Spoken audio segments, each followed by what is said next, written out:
Hello again, Mr. Slusher from the Quantitative Reasoning Center. If you're watching this video, you're probably doing your homework. That's a good thing. Okay, today's homework problem, number 83 from section 6.2, is rather lengthy, so let's just jump right into it. What do you say? Alright, so we're given a function, v of t, which is the velocity of a car moving in a straight line. You notice I've changed my function up just a little bit for your benefit. Okay, in part A of this problem, we're asked to graph v of t and find the total distance the car has traveled between 0 and 10 seconds, using the formula for the area of a trapezoid. Okay, I've gotten started here already. I've gone ahead and graphed it. Mine's a little different than yours is going to be, keep that in mind. Okay, so I graphed the function. Now I want to find the total distance that the car has traveled between 0 and 10 seconds. And if you recall, to do that, we're going to be looking for the area between the x-axis and the function. Okay, the area of a trapezoid, if you remember, is just the average height times the length. Okay, in this case, the average height is v of 0 plus v of 10 divided by 2 to get the average times the length, which in this case is 10. Okay, simple math here. V of 0, plugging 0 into our function, we get 4. And then we put in 10 into our function. Obviously we're going to get 84. And we'll have to divide that by 2, multiply by 10, and that's going to yield a value of 440 feet. Okay, so we've traveled 440 feet in 10 seconds. We figured that using the area of a trapezoid, which is formed by the curve. Okay, now for part B, we're asked to find the function s of t that gives the position of the car as a function of time. Okay, so basically we're going to do most of the same thing here, except instead of a specific solution for 10 seconds, we're going to find a general solution for any time s of t. Okay, so we can see from our function that any time t is greater than or equal to 0, we're going to get a positive distance out of this function. So the car is always moving in the same direction. Okay, so since we know that, now we can look for a general solution. Okay, so I'm looking for a function, s of t, which will tell me the total distance that I have traveled in this car. Total distance. Okay, in time t. Okay, so my initial position, I can say, as s sub 0. So that's my position at time 0. Okay, to get let's look at this part right here, the total distance traveled. To get that, I'm going to add that to how far I started from at time 0. The total distance traveled, I'm going to use this same trapezoid formula. So I'm going to take my initial velocity plus my velocity now at time t, because remember I'm looking for a more general solution, whereas this was a specific solution. And I'm going to divide it by 2. That'll give me the average height of a trapezoid. And I'm going to multiply it by the length, which in this case is going to be t, because I'm not specifying a certain number of seconds. I'm looking for a general solution.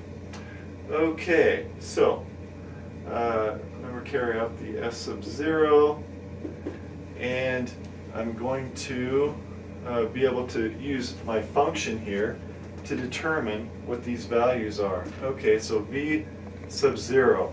At time 0, I will have moved, obviously, 4 plus 8 times 0 in distance. And then, let's look at this portion.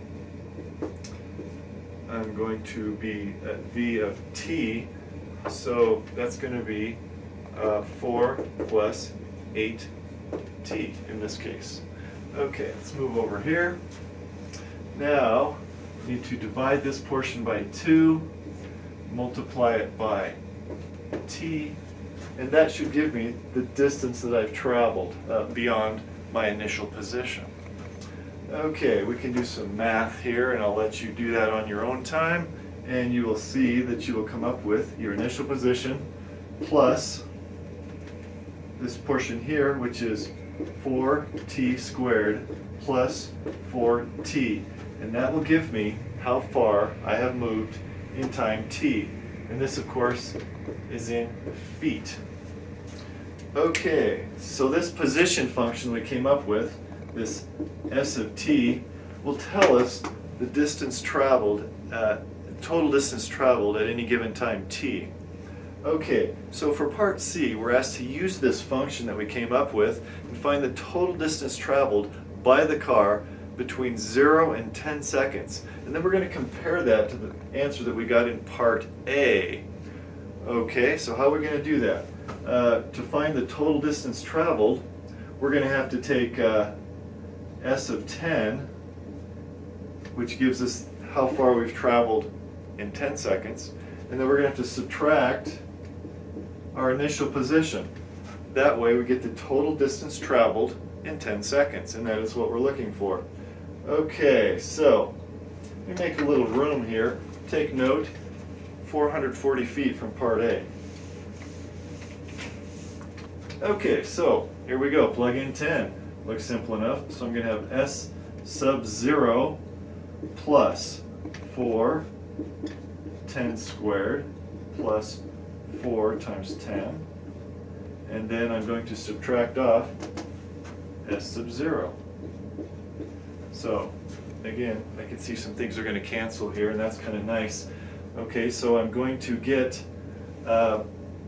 400 plus 40. Oh look, 440 feet. And if you recall, that was the same answer that I got in part A, which was 440 feet. Okay, so it looks like we have a good formula for position. Okay, now let's look at part D. In part D, we're asked to explain how our answers in part A and B relate to the fundamental theorem of calculus. Okay, so let's look and see what we did. If you recall, in part A, we found the area bounded by the function in the x-axis between 0 and 10. And there's another way of writing that, which we've shown to be using the integral sign, 0 to 10, v of t dt. Okay, that's another way of writing that. And let's look over here and see what we did. As you recall, s of t is a position function we derived from the velocity function. Okay, now we've showed that those two are equal. Does that look familiar? Check back to chapter 5 and look at the fundamental theorem of calculus. The fundamental theorem of calculus tells us that since s of t is an antiderivative of v of t, then we can find this integral using s of t in this manner.